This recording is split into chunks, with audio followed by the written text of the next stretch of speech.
한국항공우주산업 카이가 폴란드 공군에 납품한 경공격기죠. FA-50GF. 이 FA-50GF를 조종해본 폴란드 파일럿이 인터뷰를 했다고 하는데, 인터뷰 내용이 주목받고 있어서 한번 가지고 와봤습니다.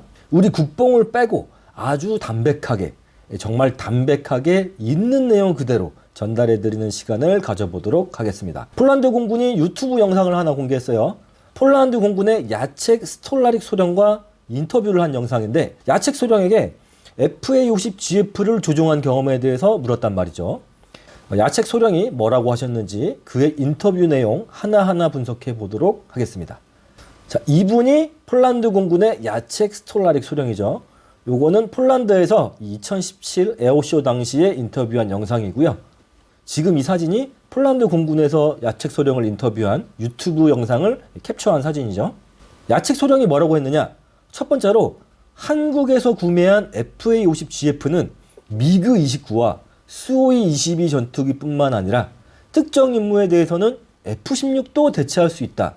이렇게 말했거든요. 미그-29, 수호이-22, 그리고 F-16. 이 세 종류의 전투기들에게는 공통점이 있죠. 폴란드 공군의 과거와 현재를 아우르는 주력 전투기라는 점이죠. 미그-29는 폴란드뿐만 아니고 구소련의 영향을 받은 동유럽 국가들이 많이 운용하던 전투기죠. 주요 국가로는 우크라이나, 체코, 슬로바키아, 벨라루스, 헝가리 등등 많은 국가가 운용했거나 현재도 운용 중입니다. 그 중에서도 폴란드는 과거 미그-29기를 28대를 운용했었는데, 한 개 편대 빼고는 전부 우크라이나에 공여했어요. 운용을 안 하는, 그러니까 못하고 있었다고 봐야겠죠. 가장 큰 이유가 가동률이 매우 떨어집니다. 구소련제 전투기들이 다 그렇겠지만 부품을 구하려고 해도 구하지를 못하는 거죠. 러시아에 가서 부품을 받아올 수는 없으니까요. 그렇다면 그동안 미그-29기는 어떤 포지션으로 운영을 했을까? 미그-29는 F-16이나 FA-18 같은 다목적 전투기죠. 하지만 폴란드 공군에서는 그동안 전투기끼리의 공중전에 비중을 많이 둔 제공전투기, 이 제공전투기로서의 포지션으로 운영을 해왔다. 그리고 지금 보시는 수호이-22, 이 수호이-22 역시 냉전시대 동유럽 국가들이 많이 운용하던 대표적인 지상 공격기죠. 근데 생김새만 봐도 그 옛날 느낌, 그 구경 느낌 팍팍 나지 않습니까? 수호이-22는 아무래도 제공권 싸움보다는 지상군들에게 근접 항공 지원을 해주는 공격기죠. 그런 지상 공격기인데 이 친구 역시 가동률이 형편없었고요. 그 다음으로 보시는 게 F-16. F-16은 말이 필요 없죠. 세계 최고의 전천후 다목적 전투기의 대명사니까요. 그렇다면 야책 소령이 말한 내용을 분석해 봤을 때 FA-50이 제공이면 제공, 지상 공격이면 지상 공격, 그리고 최고의 멀티롤 전투기인 F-16과 견주어 봤을 때 특정 임무에서는 F-16과 필적할 만한 거의 대등한 성능을 가지고 있다고 말했는데, 즉 FA-50에 대해서 극찬을 했다고 분석할 수 있을 것 같은데요. 그렇다면 FA-50이 실제로 그런 성능을 가지고 있을까? 따져봐야겠죠. 현재 폴란드에는 FA-50GF 초도기 2대가 들어가 있습니다. 올해까지 FA-50GF 총 12대 납품을 완료할 계획이고요. 그리고 여기서부터가 진짜라고 생각하는데, 현존 최고의 사양을 가진 FA-50PL, 이 FA-50PL이 36대가 납품이 됩니다. 2028년까지. 지금 들어가 있는 FA-50GF는 TA-50 블록 2에서 GPS 시스템을 추가한 사양인데, 폴란드가 지금 전력 보충이 굉장히 급한 상황이란 말이죠. 심각한 안보 불안을 느끼고 있죠. 그래서 일단 이거라도 받아 하면서 빨리 보내준 게 이 FA-50GF다. 하지만 이것도 나중에 전부 FA-50PL로 업그레이드 할 예정이고요. 그렇다면 FA-50PL 과연 실제 성능은 어떨까? 성능도 성능이지만 가격도 따져봐야겠죠. FA-50PL은 F-16CD형에 근접하는 퍼포먼스를 보여줍니다.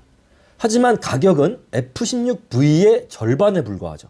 성능은 어떤가? 하나씩 들어가 보도록 하겠습니다. 일단 레이더 성능이 획기적으로 좋아졌습니다. 기존 FA-50에는 이스라엘제죠.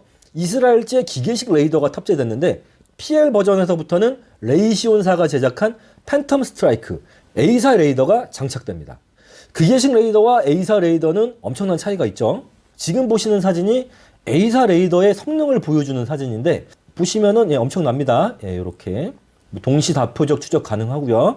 자동 탐색, 구역 탐색, 지상 목표물 표적 탐지, 해상 표적 탐지 추적, 그리고 지형 지도 획득이나 고해상도 지상 영상까지 전송이 가능하고요. 기계식 레이더와는 비교를 할 수 없다. 그러면서 공중전 능력 또한 엄청나게 향상됐는데요. FA-50PL에 최대 사거리가 무려 100km에 달하는 암람 공대공 미사일이 장착됩니다. 폴란드 군비청이 공식 확인했고요. 아마도 AIM-120C형이 장착될 것 같다는 그런 의견이 지배적이죠. 팬텀 스트라이크 A사 레이더와 암람 미사일은 제조사가 같습니다. 둘 다 레이션사가 생산하죠. 그렇다면 FA-50PL은 BVR, 즉 가시거리 밖 교전이 가능해진다는 말인데, 여기서 가시거리는 파일럿이 눈으로 확인하는 거리죠. 육안으로 식별할 수 있는 거리, 그 너머에서 먼저 미사일을 쏠 수 있다는 점. 즉 펀치의 사정거리가 비약적으로 증가한다는 말이 되겠죠. 현대전에서 전투기끼리의 제공권 싸움은 BVR이 필수죠. 기존의 FA-50은 사거리 35km짜리 단거리 미사일이죠. 사이드와인더 9을 장착하고 있었는데 공대공 능력이 엄청나게 향상이 되는 겁니다. 그렇다면 공대지 능력은 어떻게 되는가? 이 공대지 능력 또한 엄청나게 향상이 됩니다. 로키드 마틴이 제작한 스나이퍼 타겟팅 포드가 장착되는데요. 주간, 야간, 전천후 상황에서 사용이 가능하고 지상 목표물 식별, 자동 추적 기능을 제공하고 거기다가 정밀 유도 폭탄의 사용이 가능해지죠. GBU-12 페이브웨이2 레이저 유도탄이 사용 가능해진다는 말인데, 기존 멍텅구리 폭탄이 아니라 정확한 정밀 유도 폭격이 가능해진다는 겁니다. 거기다가 공중구비 기능까지 추가가 되고요. 그리고 중앙 연료 탱크도 기존 150갤런에서 PL 버전은 300갤런으로 2배가 업그레이드 됩니다. 그러면 전투 행경 반경도 비약적으로 향상이 된다고 봐야겠죠. 잠재적 적국 러시아 입장에서는 굉장히 골치가 아파지는 거예요. 이 정도면 F-16CD형에 필적할 만한 성능이 나오는데 가격은 F-16V의 절반, 그리고 성능은 비슷하다. 아까 가격 얘기도 말씀드렸지만 전투기는 운영 유지비도 굉장히 중요하거든요. FA-50과 F-16이 동시에 같은 거리를 비행한다고 했을 때 FA-50은 연료를 F-16의 절반밖에 사용 안 합니다. 그렇다면 연비가 굉장히 좋다는 거고 유지비 면에서도 굉장히 유리하겠죠. 하지만 FA-50이 마냥 좋기만 하냐? 분명 차이점은 있습니다. FA-50은 F-16 대비 기동성이 80% 수준이거든요. 추력대 중량비라는 게 있는데 아무래도 F-16에 비해 그 점이 부족하기 때문에 선회율이나 상승률에서 F-16보다는 차이가 있을 수밖에 없긴 하죠. 하지만 가격은 F-16의 절반이다. 그리고 연비도 좋기 때문에 운영 유지비도 엄청나게 저렴하다. 한마디로 가성비가 끝내준다라고 설명드릴 수 있을 것 같습니다. 제공권 임무 기준에서 봤을 때, 즉 전투기끼리의 싸움에서 봤을 때 종합적인 기동 능력이 F-16 대비 80% 수준이라는 거지 나머지 능력은 거의 비슷하다고 보시면 돼요. 폴란드가 마음 같아서는 FA-50이 아니고 F-16의 최신형 F-16V를 도입하고 싶었겠죠. 하지만 로키드 마틴은 지금 생산 라인의 대부분을 F-35에 할애하고 있습니다. 그래서 F-16V를 인도받으려면 기약이 없다. 이건 새 차를 주문했는데 1년 후, 2년 후, 3년 후 언제 받을지 모른다. 이런 느낌인 거죠. F-16V를 주문했거나 기존 F-16을 V형으로 업그레이드하고 싶어하는 나라 대부분이 겪는 문제입니다. 이런 상황에서 기가 막힌 대안으로 떠오른 전투기가 있었는데 바로 FA-50이다. 야책 소령의 인터뷰 내용을 이어가 볼게요. 야책 소령은 기대하지도 않았는데 매우 인체공학적이고 항공전자공학 측면에서 많은 잠재력을 가지고 있다고 말했어요. 야책 소령은 또 FA-50이 폴란드 공군이 소유한 F-16과 매우 유사하다고 했는데 모든 조종장치의 위치와 정보 표시 측면에서 내부는 F-16과 매우 유사하다. 그리고 전투기의 사용 범위도 넓다고 강조했다고 하네요. 야책 소령은 FA-50이 다양한 역할을 감당할 수 있는 전투기라고 했는데 훈련기 역할뿐만 아니라 지금까지 미그-29나 수호이-22가 수행했던 매우 광범위한 임무를 수행할 수 있을 것이며 특정 임무에서는 F-16을 대체할 것이라고 말했다고 합니다. 여기서 FA-50의 또 하나 굉장한 강점이 나오는 건데 바로 같은 플랫폼으로 훈련과 전투가 가능한 전 세계에서 유일한 기종이라는 겁니다. 폴란드 공군은 현재 이탈리아산 M346을 훈련기로 쓰고 있거든요. 2014년에 선정해서 16대를 발주했는데 잘못 샀다는 평가가 많아요. 마음에 안 든다는 얘기죠. 그러면 폴란드는 FA-50을 평상시에는 훈련기로 운영하다가 유사시에는 전투기로 즉시 전환해서 임무를 수행할 수 있는데 FA-50은 F-35, F-16과 같은 계열의 전투기다 보니까 단 9시간만 훈련하면 기종 전환이 가능하다고 합니다. 엄청난 강점이죠. 그러니 폴란드로서는 이 FA-50을 도입하면 님도 보고 뽕도 따고 아주 뽕을 제대로 뽑을 수 있다라는 얘기가 되는 거겠죠. 제공권이면 제공권, 지상폭격이면 지상폭격, 훈련이면 훈련.